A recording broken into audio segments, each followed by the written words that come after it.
क्या बात है, ये तो बहुत पुराना जेड है, शानदार क्वालिटी।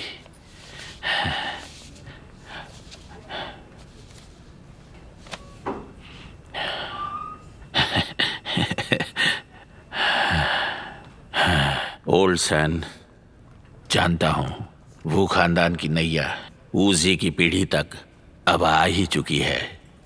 उसका अंकल होने के नाते तुम्हें चिंता है कहीं वूजी दोबारा पानी में न चला जाए। वो फैमिली का वो इकलौता वारिस है और अभी वो बच्चा है। नॉर्मल जिंदगी जीने में क्या बुराई है? वो लड़का खुद को खतरे में झोंक रहा है, बेवकूफ कहीं का। अरे ऐसा मत कहो, समय आने पर समझ जाएगा। क्या तुम्हें पता है इस बार वूजी किस कब्र के पीछे गया है? वो वोंगजी वाली। और जानते हो कि वो इलाका शैनफियाशे का है। और ये सब तो इन नौजवान बच्चों के लिए ट्रेनिंग का अच्छा मौका है। यार कितनी समझदारी वाली बातें कर रहे हो तुम, और इसीलिए उस लड़के को तुम्हें अंकल ही पुकारना चाहिए। ये क्या कह रहे हो मेरे दोस्त? देखो, मैं तुमसे कुछ भी नहीं छुपा रहा हूं। मैंने सुना है आजकल तुम शी खानदान के बड़े पीछे पड़े हुए हो। वो सब तो बेकार की अफवाहें हैं। शी खानदान के मास्टर हुआ ने चैन पियासा के साथ पंगा लिया है। आजकल के लड़कों ने असली दुनिया को देखा ही कहाँ है। चैन पियासा? हाँ। अरे उसकी तो आधी टांग वैसे ही कबर में, भला शेयू चैन उससे क्यों भिड़ेगा? चैन पियासा ना ही सही, पर उसके पुराने चेले और नए चेले जिंदा है ना। छोड़ो यार, उसी में दम था। उसके चेले चपाटे क्या बिगाड़ लेंगे? मेरे दोस्त, तुम भी ना इतने सालों से इस धंधे में टिके हो। आखिर हमारी जिंदगी में इज्जत से प्यारा क्या है भला? हाँ, बेइज्जत होने के बाद चैन पियासे चुपचाप तो नहीं बैठा रहेगा ना। चैन पियासे भी इसी बिजनेस में है। कल को अगर उसकी इज्जत मिट्टी में मिल गई तो वो किस मुंह से इस बिजनेस पर टिक पाएगा? और फिर चैन पियासा और जी चैन दोनों मिस्टिक 9 के सदस्य हैं, और ये होंग के भी चेले। और क्या पता चैन पियासा अपना बदला लेने के लिए जाने क्या करेगा। मास्टर ने उसे निकाला। यही चैन पियासे के लिए सबसे बड़ी बेइज्जती का सबब है। अगर तुम सोच रहे हो कि वो सिर्फ इसी वजह से जियू चैन से लड़ेगा तो ये तुम्हारी भूल है। मुझे ये बताओ, चैन पियासे जिंदा है कि नहीं? झूठ नहीं बोलना, शराफत से बता दो तुम क्या ढूंढ रहे थे।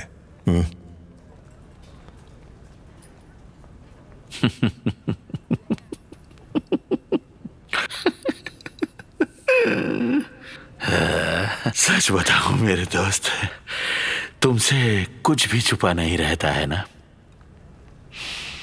सच ये है, मैंने सुना है जी फैमिली के साथ कुछ ना कुछ बड़ा हुआ है। शी लियाहू की लाश मिली है।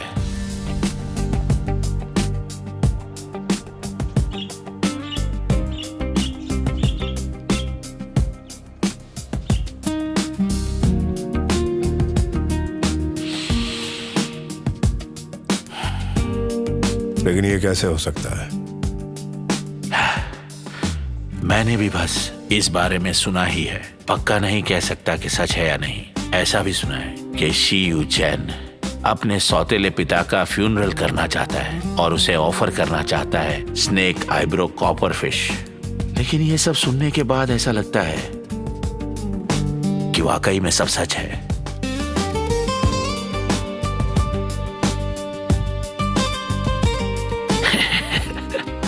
मेरे दोस्त, मैं जान गया हूं कि तुम बड़े दिलचस्प आदमी हो।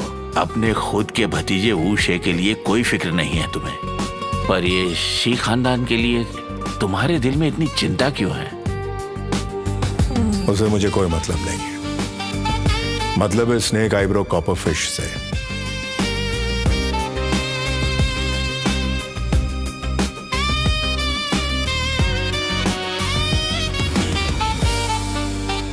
ये बेचारा बुढ़े बाबा ने कितनी मुश्किल झेली होगी। हमने जान दांव पे लगा के उसे बचाया, इस बात का कोई ना कोई इनाम तो बनता ही है अपना। क्या कहते हो? इनाम के तौर पर कुन्ना की शादी मुझसे कराने की बात करो ना।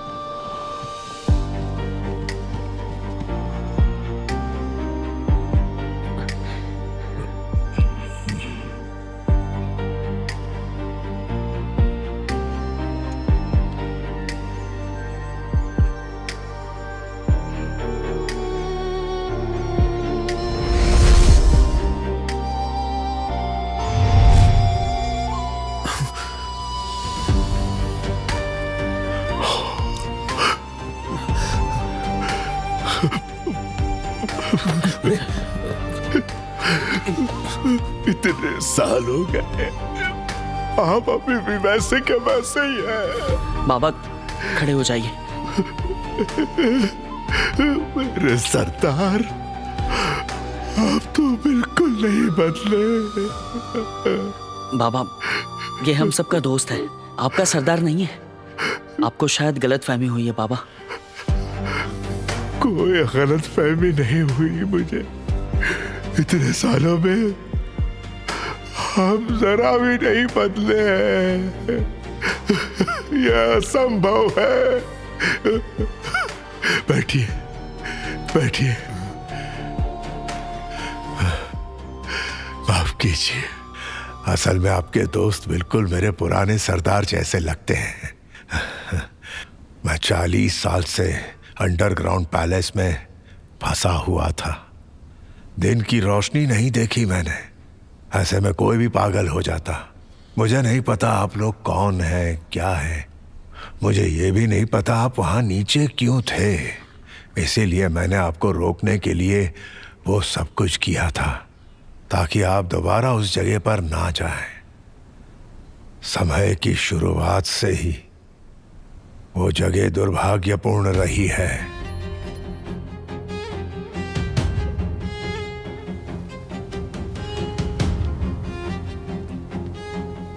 हम इस जगह पर पीढ़ियों से रह रहे हैं। प्राचीन गांव पर्वत के देवता के माथे पे बना हुआ था, और पर्वत के देवता की रक्षा करना हमारा धर्म है। अगर वो देवता गुस्सा हो जाए तो ये पूरी धरती कांप उठती थी। पगोड़ा में दबे हुए दुख दुनिया में फैल जाते थे। इसीलिए हर साल हम पर्वत के देवता की पूजा करते थे, ताकि वो हम सब पे सुरक्षा और शांति बनाए रखे।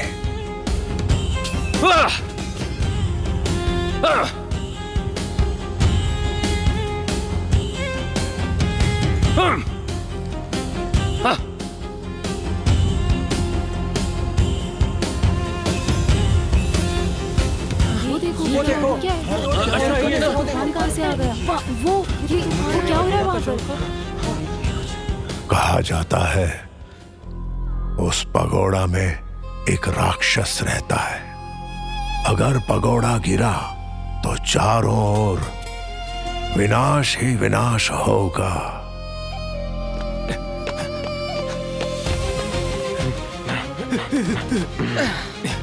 उस व्यक्ति का आना मानो हम सब के लिए अभिशाप था। मेरे हिसाब से वही वो राक्षस था जो पगोड़ा में बंद था। कौन हो तुम? मैं वुहान यूनिवर्सिटी का एक प्रोफेसर हूँ। अपने कुछ स्टूडेंट्स के साथ गुआंगसी में पुरानी जगहों की रिसर्च करने आया था। कभी सोचा नहीं था कि इतने अजीब हादसे हो जाएंगे। फिर एक भूकंप आया। प्लीज प्लीज मेरे स्टूडेंट्स को बचा लीजिए, बचा लीजिए उन्हें।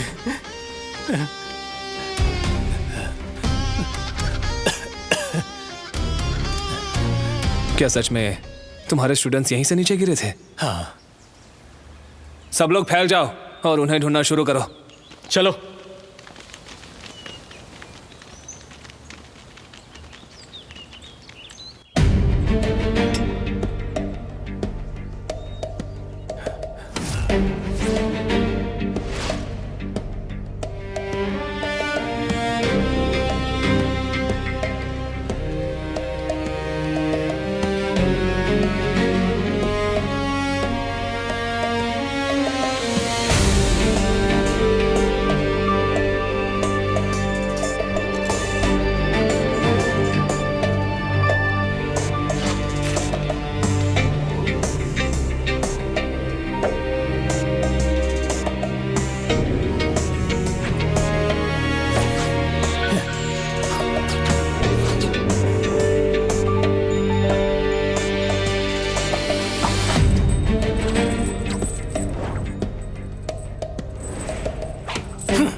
जल्दी चलो।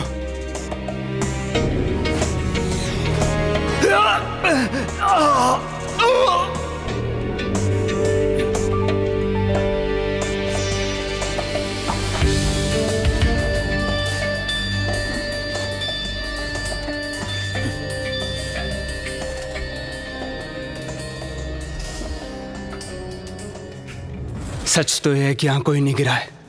तुम बस यहाँ कब्र लूटने आए हो। तुमने मेरे कबीले के लोगों को मारा। तुम बेरहम हो। मैं तुम्हें छोड़ूंगा नहीं।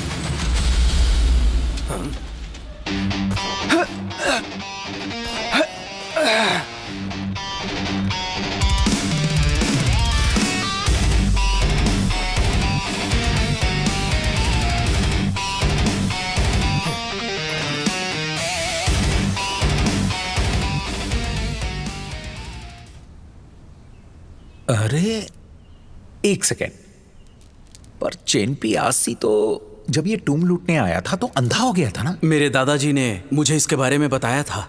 उस समय सरदार लोगों के साथ जंगल में गए हुए थे। तभी उन्हें एक धमाका सुनाई दिया। सरदार समझ गए कि बुरा हुआ है, इसलिए उन्होंने दादाजी और भाइयों को पगोडा के पास बुलाया। बताओ कौन हो तुम? वहां नीचे क्या कर रहे थे? ये ओल्ड चीफ है। पता नहीं कैसे मैकेनिज्म चालू हो गया और जमीन धंसने लगी। मुझे बाकियों की चिंता हुई, इसीलिए मैं नीचे चला गया। झूठ।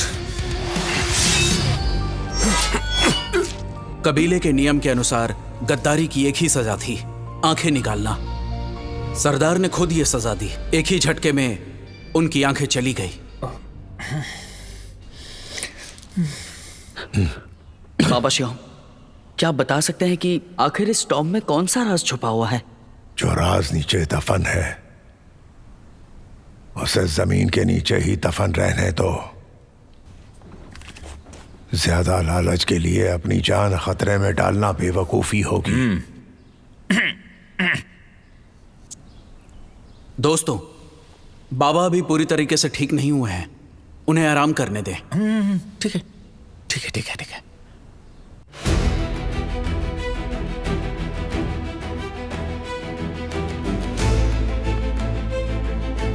कब्र खोलो।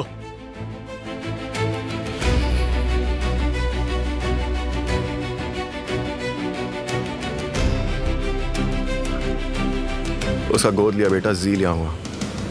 उसकी टीम ने अब तक कई बार खतरनाक कब्रों की खोज कर रखी है। बड़े तेज लोग हैं ये। तब कॉपर फिश का एक हिस्सा गायब हुआ था, दूसरा इसके पास है। वही हिस्सा हमारी उम्मीद की आखिरी किरण है। लेकिन जब इसका सौतेला बाप मरा, पूरा खानदान एक हो गया और खुद भी काफी तगड़ा है। ये मिशन आसान नहीं होगा, ये तो साफ है। तो क्या ये इतना सारा तामझाम मैं दिखावे के लिए लाया हूँ क्या? ये बस थोड़े से गांव के लोग हैं।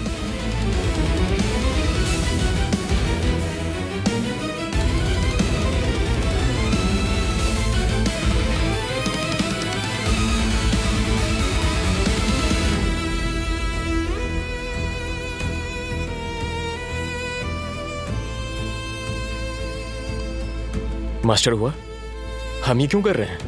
तहकीकात तो चल रही है ना? कोई तो है जो हमारे रास्ते में रुकावट डाल रहा है, वरना अब तक कुछ मिल जाता। मुझे नहीं पता वो कौन है, पर वो छोटे चाचों की मौत से जुड़ा है और कॉपर फिश से भी। वो इंसान जो कोई भी है, वो डेड बॉडी के पास जरूर आएगा।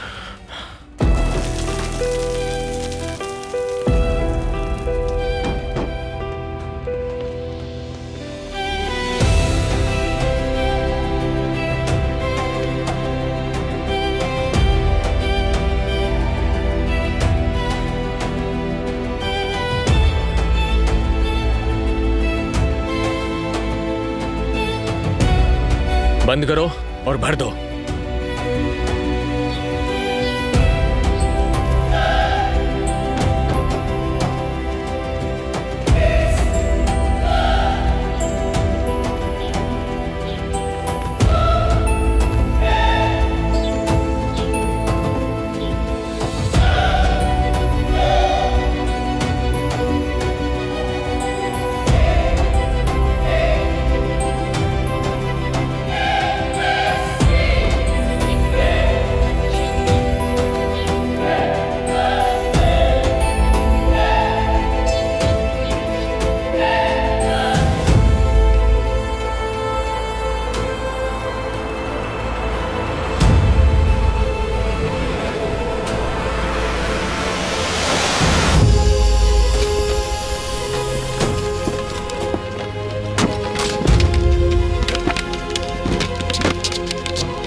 मास्टर हुआ, देखिए टारगेट लोकेशन पर पहुंच गया।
कौन है?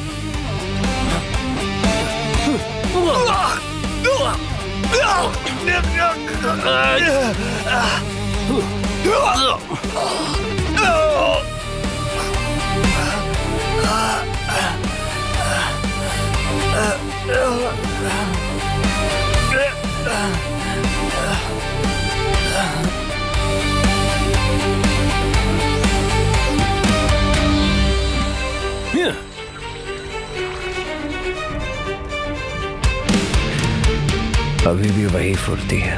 मास्टर हुआ, वो चीज जान प्यासा के हाथ लग गई है। हमारा बना बना प्लान खराब हो जाएगा।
क्या हुआ?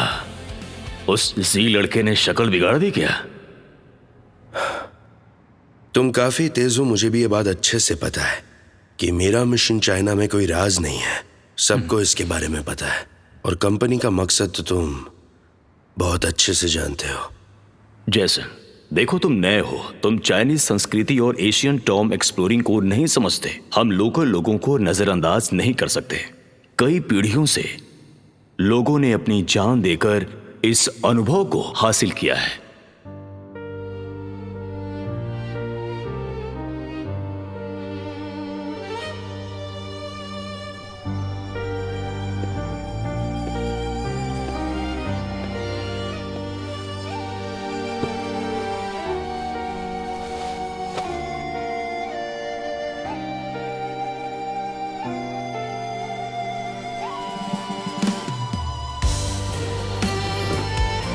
तुम इतने निर्दय क्यों हो गए? ये तो वो नहीं है जो हमने सोचा था। देखो, आज भी हमारा लक्ष्य भाइयों का बदला लेना है। ये तो पहले भी नहीं बदला था, तो इसमें अलग क्या है? लेकिन इस सब में बच्चों की क्या गलती है? कुछ चीजें बस करनी ही पड़ती हैं, जैसे दीवार पे घोड़ा चलाना। ये भी बिल्कुल वैसा ही है, वरना वुशी और उसके दोस्त दर्दनाक मौत मर सकते हैं। वैसे भी उसने मौत देखी है। परेशान क्यों? वो तुम्हारा भतीजा है।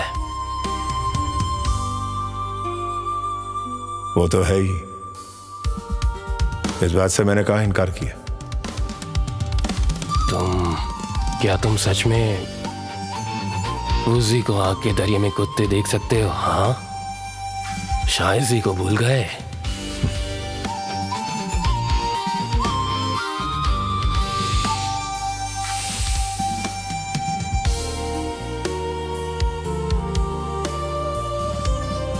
तुम्हारी ये बुज़दिली सब कुछ तबाह कर देगी। आखिर तुम समझते क्यों नहीं हो? सच तो यह है कि तुम्हारा दिमाग पहले ही मर चुका है, तो फिर कैसे समझोगे? जिंगर पैलेस वोंगजेंग हाई की ये अंतिम मंजिल थी। उसने वहां एक चीज छोड़ी थी जिसे हम अब तक नजरअंदाज करते आए हैं। शायद कॉपर फिश के जरिए हम वो सारे राज खोल सकते हैं, पर अगर कोई शॉर्टकट है तो हम उसका इस्तेमाल क्यों ना करें? पर वुशी को जिंगर पैलेस भेजने का क्या मकसद है?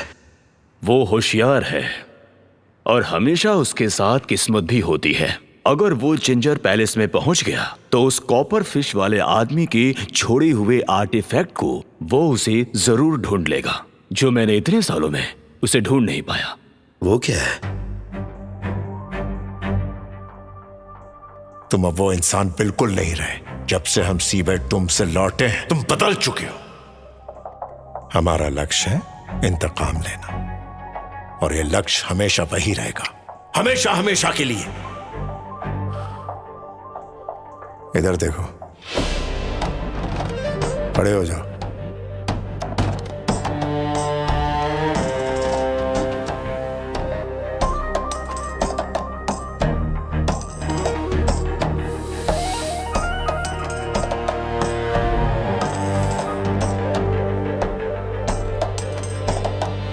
हम में से हर कोई मरेगा, लेकिन कब्रिस्तान नसीब नहीं होगा।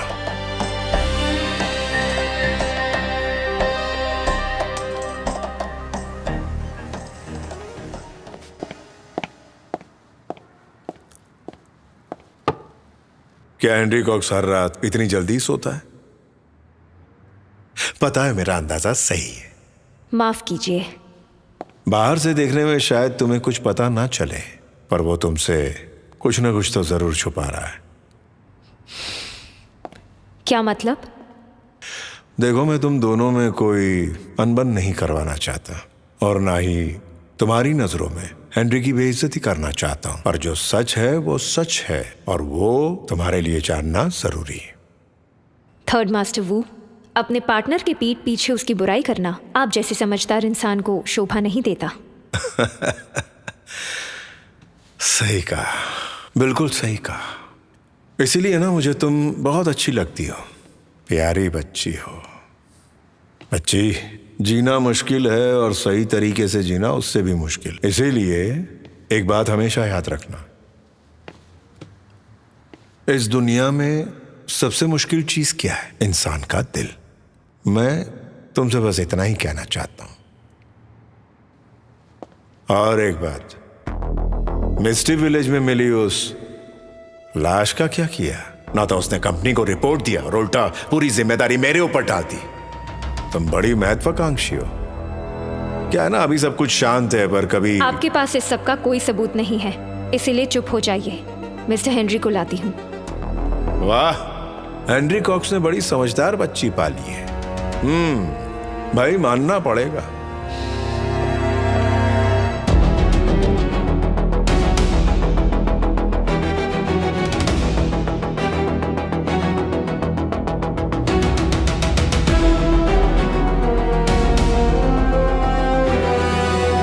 मेरे प्यारे दोस्त, तुमसे दोबारा मिलकर बहुत अच्छा लगा।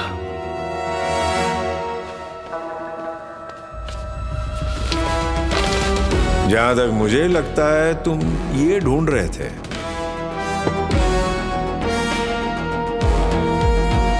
मुझे तो लगा था ये चेन पियाशी के पास था। हाँ, मैंने इसे मास्टर सी से खरीद लिया, वो खानदान की 2 टूम्स के बदले।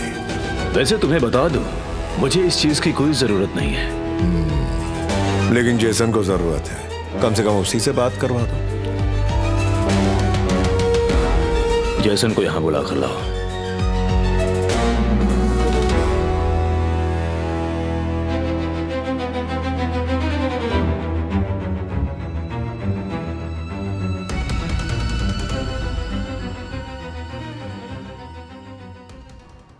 बच्चे, इसके लिए मैंने बहुत बड़ी कीमत चुकाई है।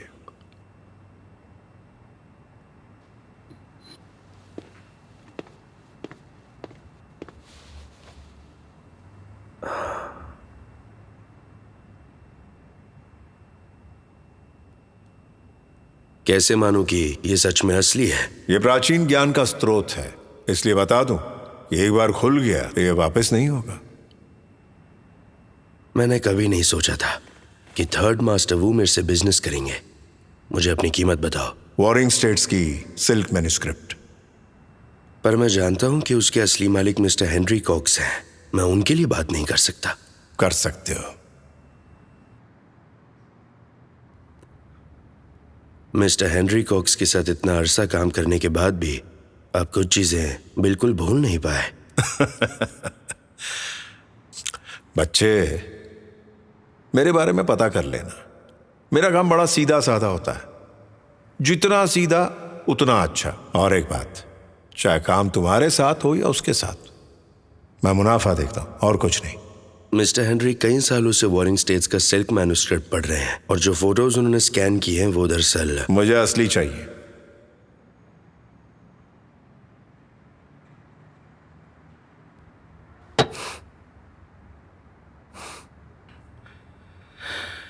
स्नेक आईब्रो कॉपर फिश मेरे पास काफी अरसे से है। सच कहूं तो मेरे लिए ये इतनी खास नहीं है, और वैसे भी ये जैसन को चाहिए, मुझे नहीं, क्योंकि मेरी नजर में ये सौदा खरा नहीं है। देखो भाई, तुम दोनों आपस में देख लो, मुझे सिर्फ अपने आप से मतलब है। मुझे चाहिए मैन्युस्क्रिप्ट्स वॉरिंग स्टेट्स के, समझ आई? जैसन, इसे मेरा फेवर समझो। बिल्कुल, कंपनी इसको याद रखेगी।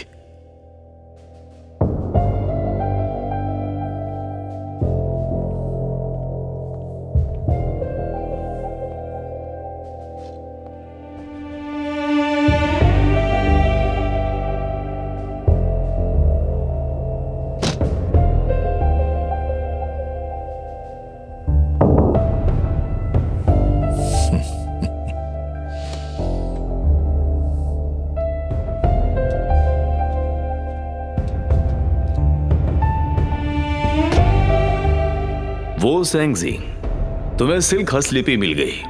अब हमारे लिए इस जेड बॉक्स को तो खोल दो। सही कहा, तुम्हें तो इसे खोलना आता होगा ना? हाँ, बिल्कुल आता है। सीधा है, लेकिन फिर बता देता हूं, खोल के माल मिल जाएगा। और एक बार ये खुल गया तो फिर ये वापस नहीं होगा, समझ लो।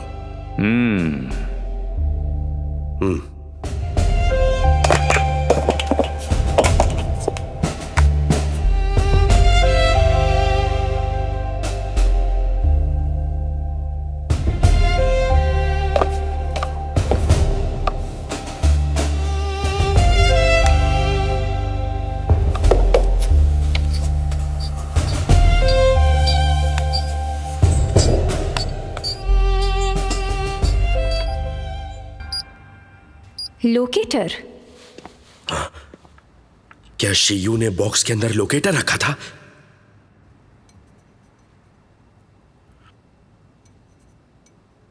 यह बिल्कुल नकली है। तुम्हें इसके बारे में कैसे पता? मैंने पहले इसके साथ काफी वक्त बिताया है। वो सेंगजिंग, ये मुझे नकली लगती है, इसलिए हमारी डील कैंसिल। मैंने पहले ही साफ साफ कह दिया था कि मैं ये सौदा कर रहा था सिल्क मैन्युस्क्रिप्ट के लिए। ये डील जेड बॉक्स की थी, कॉपर फिश की नहीं। तुम्हें पहले से पता था बॉक्स में जो है वो नकली है? मैं बिल्कुल नहीं जानता था, लेकिन मैं मास्टर सी को जानता हूं। इसका क्या मतलब? मास्टर सी नकली चीजों के माहिर हैं। एक बार कोई चीज उनके हाथ से गुजरी फिर सब कुछ किस्मत पे है। लेकिन मैं सच बोल रहा हूं, मुझे कुछ नहीं पता था। तो इसका मतलब है कि लोकेटर चैन का ही था, पर वो ऐसा क्यों करेगा? सिल्क हस्तलिपि ले जाओ। मुझे यकीन है कि तुम असली स्नेक आईब्रो कॉपर फिश तक पहुंच जाओगे। शुक्रिया आप सबका।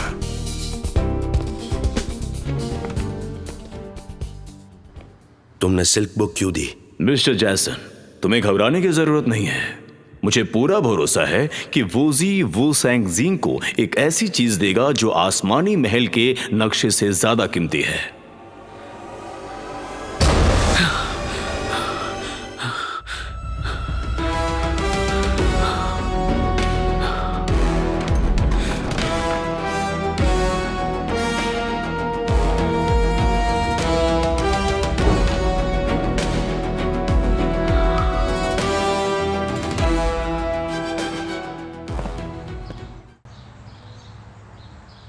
इस विषय पर हमारी बात हो चुकी है ना।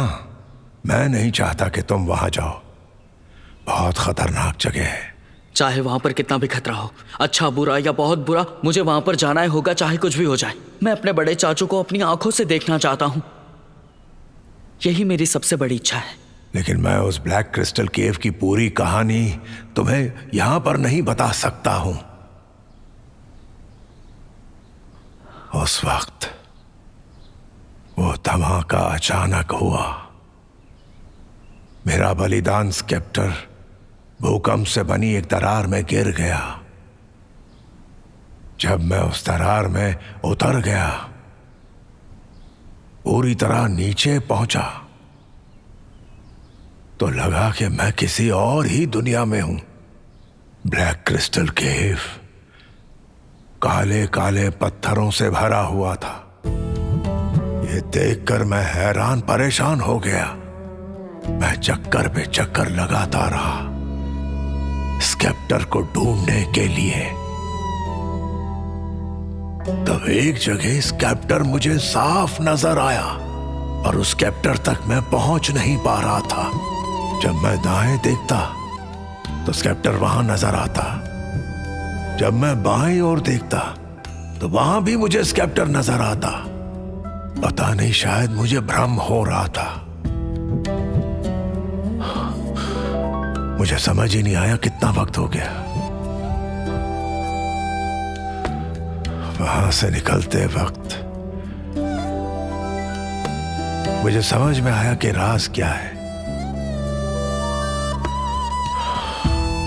और जब मैं वहां से निकला तो मुझे कहीं भी वो दरवाजा नहीं मिल रहा था। मैं बिना किसी जानकारी के बस रेंग रहा था। वहां दीवार पर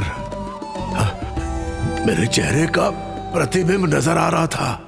मेरे चेहरे पर निराशा थी। बाबा, मैं पागलों की तरह अपना चेहरा नोच रहा था।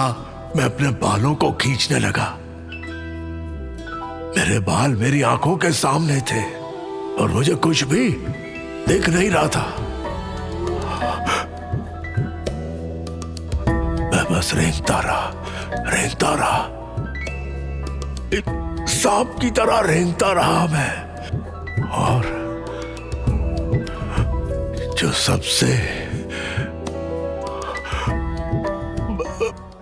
डरावनी बात थी वो ये थी कि मैं वहां 1 साल से था और वहां से निकलने के बाद मुझे अपने गांव वालों की लाशें जो पूरी तरह से सड़ चुकी थी उन्हें अपने हाथों से दफन करना पड़ा।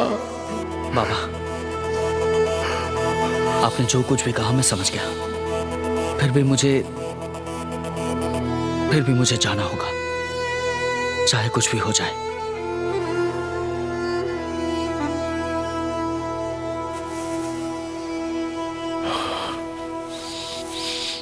ये वो नक्शा है जो मैंने अंडरग्राउंड पैलेस के अंदर बनाया था।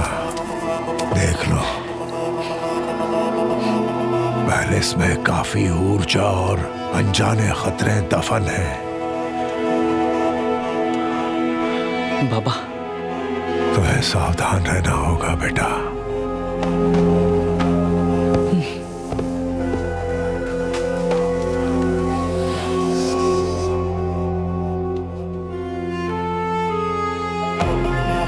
बाबा शिव, वक्त कम है, हमें जल्दी निकलना पड़ेगा। शुक्रिया बाबा।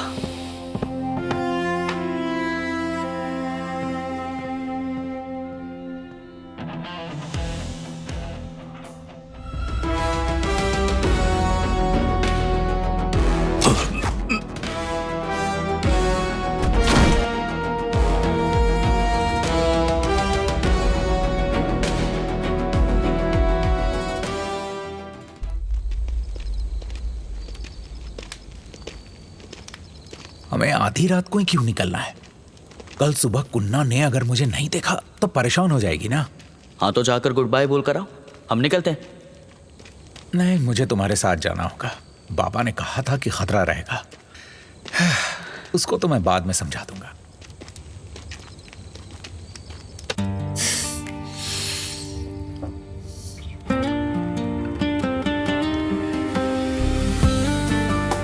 दुआ करता हूं कि यहाँ पे कोई खतरा ना आए।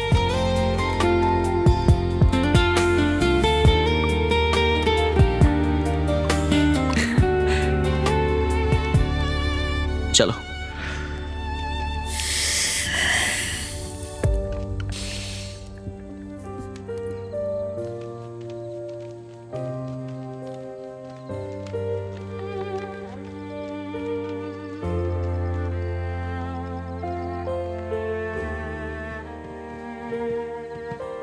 बाबा यहाँ से काफी सालों से दूर थे ना, तो उनको यहाँ की आदत नहीं रही। आजकल वो ठीक से नहीं सो पा रहे। सच में? अगर उनको नींद नहीं आ रही है तो उनकी दवा में हम थोड़ी शांत करने वाली बूटी मिला देंगे। ठीक है।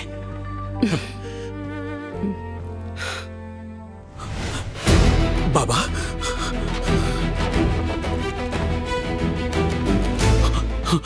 बाबा,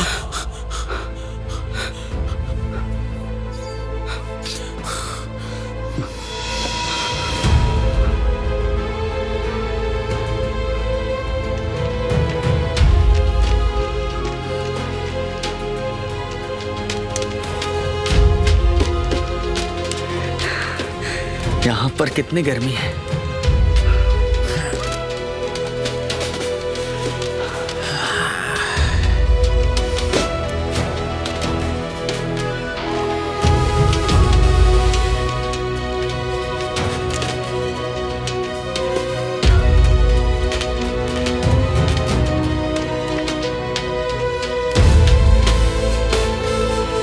हम लोग जमीन के कितना अंदर उतर आए हैं। यहाँ तो सांस लेना भी मुश्किल हो रहा है। लगभग पहुंच ही गए।